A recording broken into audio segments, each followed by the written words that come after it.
Let's start with financial functions. Financial functions in Excel consist of a broad variety of different interconnected functions. For this task, we're going to be modeling mortgage payments. Let's start. Let's start by using the payment function. The payment function calculates the payment required for a loan or mortgage.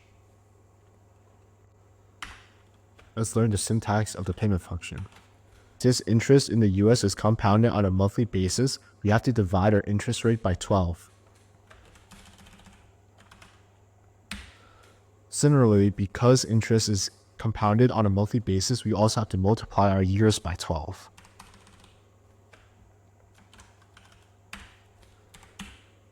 And the present value of our loan is $500,000.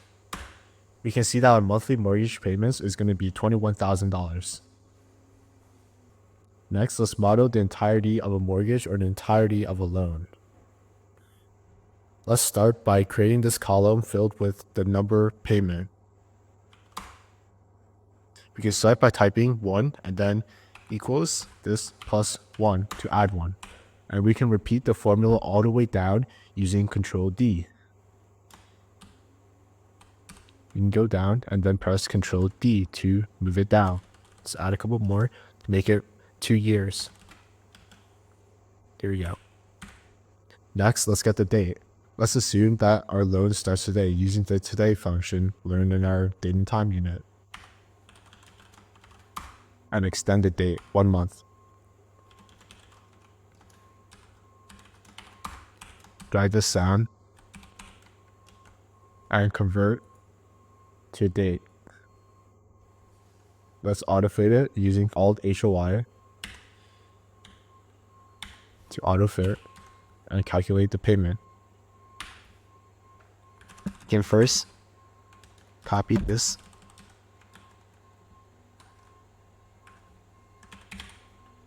Since the payment on a loan is fixed, you just drag this all the way down. Next, we want to calculate our interest paid for each time. The way a loan is compounded, more interest is paid towards the start of the loan, while more principal is paid towards the end of the loan. We can calculate the amount of interest paid by using the IPMT function. Let's start by entering the rate again, which is that 5% divided by 12, and the period, which is 1. This will be the first month that we pay interest. The number of periods is 2 times 12. Present value of the loan is at $500,000. We can see on a payment of $21,900, about $2,000 is interest. Similarly, we can do the same with the principal by doing PMT, or principal payment.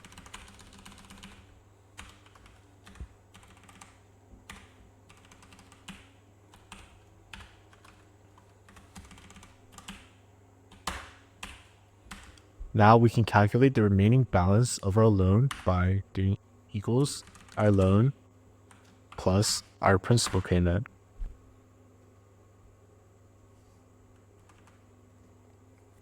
We want to now fill this entire sheet. However, if we just drag down with the interest payment function first, do Control D, we get that we can't calculate it because all the numbers move down, including the amount of our loan, our interest rate, and our years.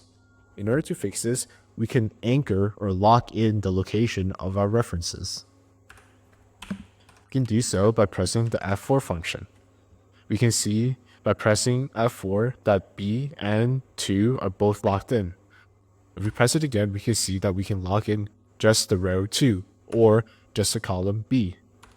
In this case, it is okay to lock in both sides. We do not want to lock in the period because we want the period to move down as we drag it along. We want to lock in how long the loan is and the present value of the loan. We can do the same for the principal.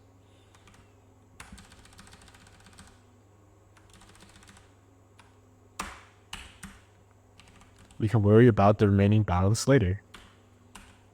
Now, You can select both of these and drag them down.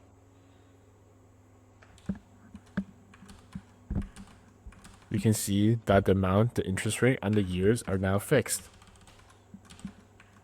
We can see that as we go on, there's more principal being paid and less interest.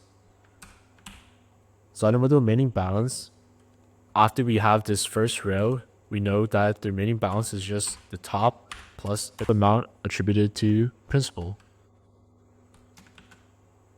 And at the end of the 24 months, you have $0 in remaining balance.